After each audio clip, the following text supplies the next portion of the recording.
안녕하십니까. 2021년 6월 22일 최병욱의 팩트 시작하겠습니다. 윤석열 파일, 이재명 파일, 그러면서 민주당에서 또 폭로한 것이 이준석 파일이죠. 이준석 국민의힘 대표가 산업기능요원으로서 자격도 없는 곳에 응모를 해서 장학금을 받아갔다. 이런 얘기입니다. 이게 이제 병역 관련 의혹, 이런 식으로 해서 문제 제기를 했는데, 지난 18일이죠. 민주당의 김용민 최고위원이, 이렇게 얘기했습니다. 지식경제부, 지금 이제 산업경제부죠. 지식경제부에서 소프트웨어 마에스트로 과정 선발, 이런 게 있었는데, 그때 그 선발 공고일, 현재 대학교나 대학원에 재학 중인 사람만 지원할 수 있게 돼 있는데, 2007년에 이미 대학을 졸업해 산업기능요원으로 대체복무 중이었던 이준석 대표가 여기에 지원한 이유가 무엇이냐? 지원 자격도 안 되는 사람이 허위 지원에 장학금까지 받았다면 업무방해를 넘어 사기죄가 성립할 수 있다. 이렇게 주장을 했습니다. 자, 그러면 이게 이제 2010년의 일입니다. 2007년에 대학을 졸업했고 2010년에 지식경제부의 소프트웨어 마에스트로 과정, 여기에 응모를 해서 장학금을 받아갔다. 이건데 응모 자격이 없다 이런 얘기죠. 그러면 이제 이건 다 기록이 있는 겁니다. 공식적인 기록에. 그래서 당시에 지식경제부 장관이 냈던 모집 공고라는 것이 있습니다. 그걸 한번 살펴봤죠. 그랬더니 2010년 6월 3일에 지식경제부 장관 공고 이렇게 돼 있더군요. 거기에 보면 전체 인원은 100명 내외를 1차적으로 뽑는 거로 되어 있습니다. 그러면서 서류 전형 합격자의 일정을 개별 통보해서 심층 기술 면접을 하겠다. 이렇게 되어 있고요. 여기 이제 가장 중요한 게 지원 자격입니다. 지원 자격이 그런데 이렇게 네모표 해가지고 3개로 나눠져 있습니다. 첫 번째가 이렇게 되어 있습니다. 고등학교, 대학교, 대학원에 재학 중인 자, 괄호하고 전공 불문 이렇게 되어 있습니다. 그 다음에 두 번째 이렇게 까만 네모표로 해서 소프트웨어 개발 분야 지식 및 기술 보유자 이렇게 되어 있고요.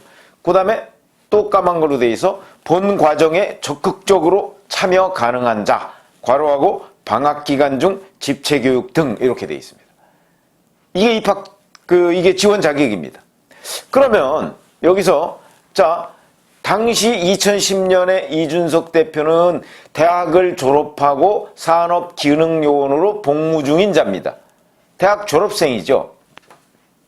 그러면 지원 자격이 될까요? 안 될까요? 지금 이걸 놓고 김용민 최고위원은 지원 자격이 없다. 또 민주당은 지원 자격이 없다. 여기에 김남국 의원도 가세를 했더군요. 지원 자격이 없다. 이렇게 얘기했습니다. 이거는요, 이렇게 생각하시면 됩니다. 지금 지원 자격을 제가 말씀드렸죠? 3가지. 자, 이 3가지가 AND냐 OR냐. 이게 굉장히 중요합니다. AND냐 OR냐. 무슨 얘기냐? 고등학교, 대학교, 재학에 재학 중인 자이면서 소프트웨어 개발 분야 및 개발 분야의 지식 및 기술을 보유하면서 본 과정에 적극적으로 참여한 자, 참여 가능한 자. 이 3가지 조건을 다 충족시켜야 된다고 한다면 AND고, OR는 여기에 재학 중인 자이거나 아니면 소프트웨어 개발 분야 지식 및 기술이 있거나 이건 이제 있다는 것을 면접이나 또는 시험으로 증명을 해야 되겠죠. 그 다음에 본 과정에 적극적으로 참여해서 다 과정을 마치고 나서 이제 심층 기술 면접이나 이런 걸 통과하거나 이렇게 하면 OR가 되겠죠. 여기에 이 모집 공고에 보면 이게 AND인지 OR인지가 분명하지가 않습니다. 저는 OR인 것으로 해석이 됩니다. 왜 그러냐?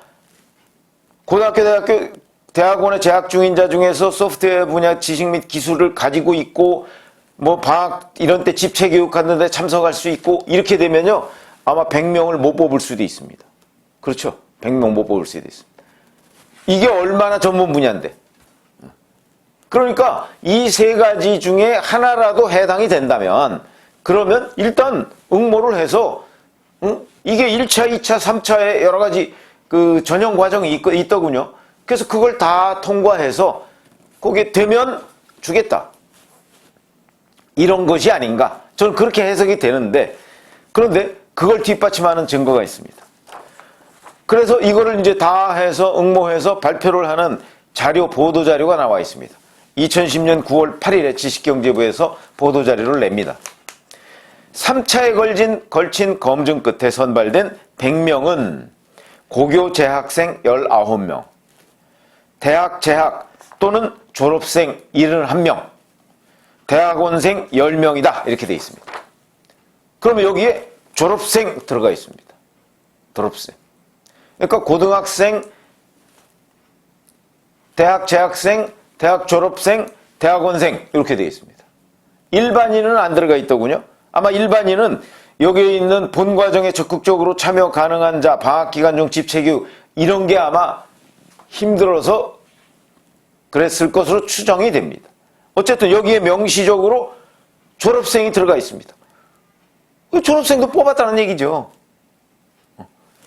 거기다가 이준석 대표가 공개한 지원서에 있습니다. 지원서에 보면 자기 하버드 대학교 졸업 이렇게 돼 있습니다. 그 다음에 산업기능요원 현재 언제 이렇게 돼 있고 뭐 9월 달에 산업기능요원이 끝난다. 이것까지 명시가 돼 있더군요. 지원서에 그렇게 돼 있습니다. 지원서에 숨긴 거 아무것도 없습니다. 자, 이렇게 된다면 결국 지식경제부에서는 이준석 대표가 낸 자료에 대해서 다 그런 기본적인 정보들을 다 알고 합격을 시켰다는 얘기가 되죠. 그러면 의혹이 어디에 있습니까? 다 알고 본인도 숨김없이 다 얘기를 했고, 그리고 본인은 또 이렇게 얘기합니다. 그래서 다 여기저기 물어봐서, 지식경제부에 물어봐서 그래서 지원을 한 것이다. 괜찮다고 해서 지원한 것이다. 이렇게 얘기했습니다. 그 말이 맞죠. 그 지원 자격 봐도 이게 만약에 AND라면 지원 자격이 없습니다. OR하면 지원 자격이 있는 것이고, 근데 애매하다고 제가 말씀드렸죠. 이것만 봐가지고서는 AND인지 OR인지 모르겠다. 그래서 이준석 대표 말은 지식경제부에 물어봤더니 가능하다 이렇게 얘기했다는 거 아닙니까? 그러니까 제가 그래서 아까 말씀드렸죠. OR일 것이다 라고. OR하면 충분히 가능하고 보도자료에 봐도 졸업생도 다 합격시켰습니다. 거기 명시적으로 돼 있습니다. 그러면 뭐가 문제입니까? 지원 자격 있는 것이죠. 그런데도, 그리고 보니까 당시에 그 선발위원장이 황대산 씨라는 사람이더군요. 이 사람이 이렇게 얘기했습니다. 재학생 지원 프로그램이 아니냐. 근데 이게 재학생 지원 프로그램이 아니고 우수 소프트웨어 인재를 선발하고 지원하고 육성하자는 취지의 프로그램으로 현업 종사자를 제외하고는 제한 없이 지원할 수 있는 과정이었다. 산업기능요원은 현업 종사자가 아닌 것으로 판단한다는 정부 측 지침이 있었다. 아무 문제가 없다. 이것도 결국 지원 자격이라는 것이 AND가 아니고 OR였다 하는 걸 지금 당시 선발위원장이 얘기하고 있는 겁니다. 그렇죠. 그러면서 이렇게 된다면 이걸 보면 결국은 김용민 최고위원이 제기했던 것이 다 거짓이었다. 그러니까 무슨 얘기냐면 당시 모집 공고라는 걸 제대로 해석하지 못한 결과로 이렇게 돼 있다 라는 것인데, 김용민 최고위원은 여기에 굽히지 않고 이 황대산 선발위원장이 이렇게 얘기하니까 당신도 공범일 수 있다 이렇게 얘기합니다. 자, 그러면 한번 공범이 되는지 안 되는지, 또는 황대산 선발위원장이 자기 공범 소리 듣고서 가만히 있어서 되겠습니까? 김용민 최고위원 고소를 해서 이게 뭐가 진실인지 이거를 밝혀내야 된다 이렇게 생각합니다. 이건 제가 모집 공고와 보도자료와 내용을 딱 짚어보면 끝난 겁니다. 민주당이 문제 제기했다가 빨리 사과하는 것이 좋습니다. 사과로 끝날 일 저는 아니라고 보는데, 이런 식의 아니면 말고식의 문제 제기, 이건 어차피 면책특권이 있는 것도 아닙니다. 민주당의 최고위원회의에서 공식적으로 문제 제기를 한 것이기 때문에, 그러니까 이 부분에 관해서 어떤 식으로 책임을 질 것인가 하는 부분에 대해서 김용민 최고위원과 김남국 의원도 거들었죠. 이 거둔 사람들 다 책임을 져야 된다, 이렇게 생각을 하고요. 제가 왜 이걸 중요하다고 생각하느냐, 지금 윤석열 X파일이니 뭐 윤석열 파일이니 이게 벌써 많이 돌아다녔습니다. 저도 봤습니다. 그런데 봤더니 아니 뭐 이걸 가지고 그래? 봤더니 어마어마한 양의 얘기가 의혹이라고 적혀 있더군요. 제가 얼핏 본 첫 번째 느낌, 뭐냐면, 이거는 윤석열 전 검찰총장이 검사 생활 27년 동안에 다뤘던 거의 모든 중요한 사건은 다 의혹으로 몰아쳤다. 이런 느낌이 첫 번째로 들었습니다. 전부 다 의혹이라면 윤석열 전 검찰총장이 한 건 모두 다 의혹이라는, 윤석열 검사가 그동안에 했던 것. 왜냐면 너무나 많기 때문에. 아마 그 정도의 사건, 왜냐면 사건 하나 잡으면 대략 몇 개월 정도씩 수사하지 않습니까? 27년 동안 몇 건 수사했겠습니까? 그냥 자법 들고 말고 특수부에서 몇 건 했겠습니까?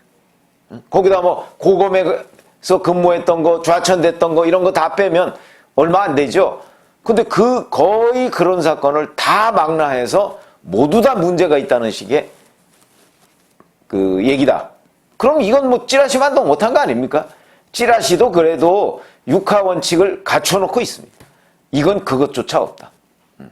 이런 느낌이 제가 첫 번째로 받은 것이고, 저는 평생을 기자한 사람이니까 저보다 오히려 변호사를 했다든가 이런 사람들이 더 잘 구분할 수 있을지 모르겠습니다. 그때 그 사람도 장진영 변호사라는 사람이 보니까 이걸 얘기를 했더군요. 자기가 쭉 훑어봤다. 그랬더니 별 내용이 없어서 오히려 윤석열 전 검찰총장의 지지율만 올려줄 가능성이 높다. 이렇게 얘기했습니다.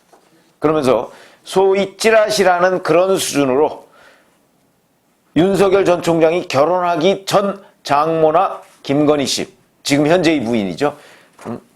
그 이전의 얘기들도 대부분이었다. 대체 이걸 가지고 뭘 한다는 걸까라는 생각이 들었다.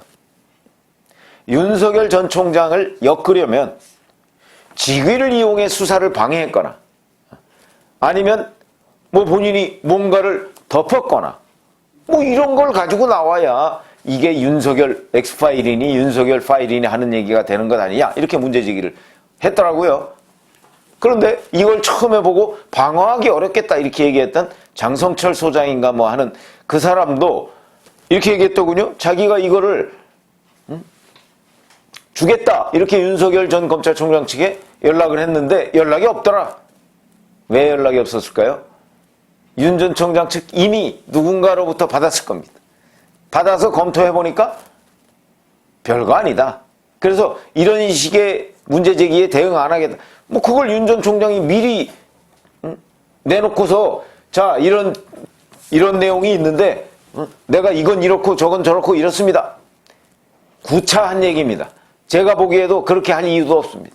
이걸 가지고 이렇게 김용민 최고위원이 이준석 대표에 대해서 얘기했듯이 만약에 문제제기를 어떤 걸 했다. 그중에 이제 가장 말이 된다 싶은 거 문제제기할 거 아니겠습니까? 그러면 그걸 가지고 반격을 하면 됩니다. 지금 뭔지도 모르고 그리고 버전이 여러 개가 있을 수 있습니다. 이 장성철 소장인가 하는 사람은 송영길 대표가 보고받은 것 중에 일부인 것처럼 지금 얘기를 하고 있습니다. 그러나 제가 본 것과 장진영 변호사가 본 것이 반드시 똑같다 이렇게 얘기할 수도 없습니다. 이게 막 돌아다니니까 여러 개일 수 있죠.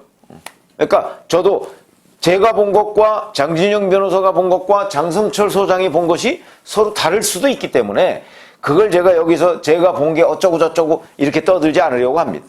왜냐하면 또 떠들려면 너무 시간이 많이 걸립니다. 왜냐하면 너무나 많은 그 얘기들이 거기에 적혀 있는데 구체적인 게 거의 없습니다. 그리고 정말 이게 의혹이다. 우리가 이렇게 자신 있게 얘기할 만한 것도 별로 없습니다. 이미 다 다뤄지거나 풍문이거나 아니면 육하 원칙에 따라서 그러니까 기자들로 얘기하면 기사를 쓰기에 미흡한 것들이 대부분입니다. 그러면 이건 찌라시만도 못한 것이죠. 저는 그런 생각이 들어서 이거 별거 아니겠다. 저도 그런 결론을 내렸는데 글쎄 제가 장진영 변호사 결론하고 거의 비슷합니다만은 그 장성철 소장하고 똑같은 걸 봤다고 제가 장담할 수가 없기 때문에 그러니까 이거는 하여튼 저는 물음표로 남겨놓겠다. 그러나 제가 본 경우에는 이렇다라는 것이죠. 자, 그러면 결국은 윤석열 파일이라는 것도 이준석 대표에 대해서 민주당이 제기했던 의혹, 이게 민주당이 완패했듯이 결국 이런 수준의 것 아니겠는가 싶은 생각이 들고, 제가 어제도 말씀드렸지만 그 추적 과정을 따라가 보면 결국 만약에 결정적인 장면이 있었다면 작년 추미애 전 법무부 장관이 윤석열 전 총장 공격했을 때 아마 그때 나와서 윤석열 쫓아냈을 것으로 저도 그렇게 보고 있습니다. 그러니까 이게 별게 아니다. 그런 점에서 이준석 대표 의혹에 대해서 민주당이 완패한 것, 이게 하나의 타산지석이 될 수 있겠다. 윤석열 파일도 결국 이런 류 아니겠는가 하는 생각이 들어서 오늘은 이준석 대표의 병역 관련 의혹, 이 과정과 결과에 대해서 말씀을 드렸습니다. 감사합니다.